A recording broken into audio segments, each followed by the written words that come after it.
రాజన్న సిరిసిల్ల జిల్లా ఎల్లారెడ్డిపేట మండలం కాంగ్రెస్ పార్టీ ఆఫీసులో సిరిసిల్ల ఇన్ఛార్జ్ కేకే మహేందర్ రెడ్డి విచ్చేసి ఉమ్మడి కరీంనగర్ జిల్లా కాంగ్రెస్ పార్టీ అభ్యర్థి వెలిచాల రాజేందర్ రావుకి మద్దతుగా అన్ని గ్రామాల కాంగ్రెస్ పార్టీ కార్యకర్తలతో సమావేశమై వెలిచాల రాజేందర్ రావు గెలుపు దిశగా అందరూ పనిచేయాలని పిలుపునిచ్చారు।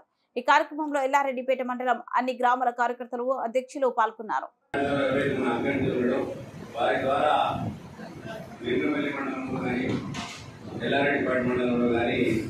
మనం పెట్టుకునే ఆస్కారం లేదు। వాళ్ళు 3 సార్లు కూడా పెట్టి అనివార్య పరిస్థితుల వల్ల పోస్ట్పోన్ చేసినారు। మళ్ళీ పాపం నేను అతనే ఫోన్ చేసిన అన్న 2 నెలల్లో మనం మిస్ అయిపోయినాం, వీరంపల్లి మండలంలో మన ఎల్లారెడ్డిపేట మండలం మిస్ అయిపోయినాం, అక్కడ పెడతామని చెప్పి ఆయన ప్రోగ్రామ్ ఫిక్స్ చేసి అదే తనగానే ఫిక్స్ చేసిన వాస్తవంగా। తర్వాత మన మంత్రి గారు ఉస్మానాబాద్ పెద్ద ఎత్తున ర్యాలీ పెట్టినట్టు 6 గంటల నుంచి 8 గంటల వరకు, కాబట్టి ఇక్కడ అటెండ్ కాలేనన్నా నేను దయచేసి ఇక మంత్రి గారు కోపాన్ని పక్కను నేను అటెండ్ పోతానని చెప్పాడు। మిమ్మల్ని అందరూ కూడా వీలైతే పొద్దున్నే వచ్చి కార్యకర్తలతో మాట్లాడిపోతాను కూడా చెప్పడం జరిగింది। మళ్ళీ ఇక లాస్ట్ మూమెంట్ టికెట్ అడ్వాన్స్ అయింది, ఆయనకు ఉండే ఆయనకు ఉన్నాయి। మనం అనుకుంటున్నాం వాస్తవంగా ఇలా మోసకం ఏర్పడి కావడం అన్నట్టు ఆయన దింపాలి ఆయనకు ఉన్నది।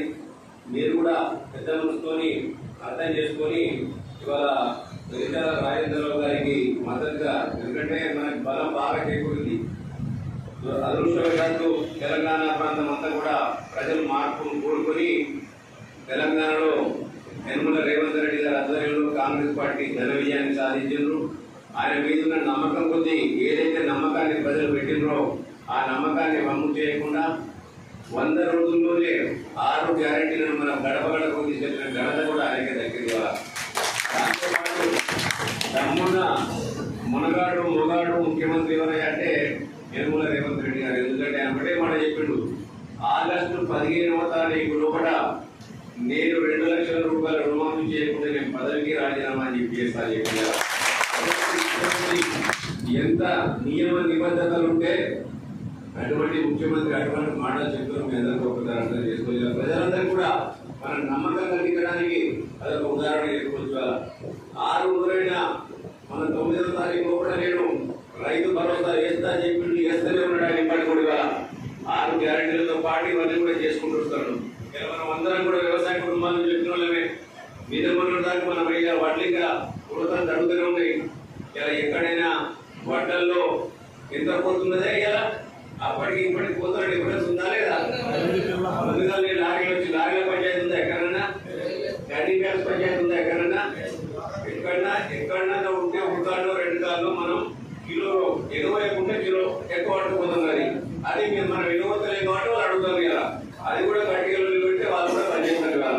అంటే రైతులకు, అటు మహిళలకు, బడుగు బలహీన వర్గాలకు ఉచిత బస్సు ప్రయాణం, 500కే గ్యాస్ సిలిండర్, 200 లీటర్ల కరెంటు ఫ్రీ, ఇలా వీళ్ళందరూ కూడా కూతలు లేకుండా ఎటువంటి కట్టింగ్ లేకుండా జోగడాలు 2 లక్షల రూపాయలు రుణమాఫీ 15 కూడా చేస్తానని చెప్పడం, రైతు భరోసా ఇవన్నీ కూడా 7 లక్షల కోట్ల రూపాయల అప్పు పెట్టినప్పటికీ కూడా ఒక ఎంతో కష్టపడి ఆర్గనైజేషన్ కష్టపడి మేము ప్రజలకు పాలకులు కాదు, మేము ప్రజలకు సేవలు అని చెప్పి మన ముందుకి వచ్చి ఒక్కొక్క పథకాన్ని ఆయన నెరవేర్చుకుంటూ వస్తున్నాం।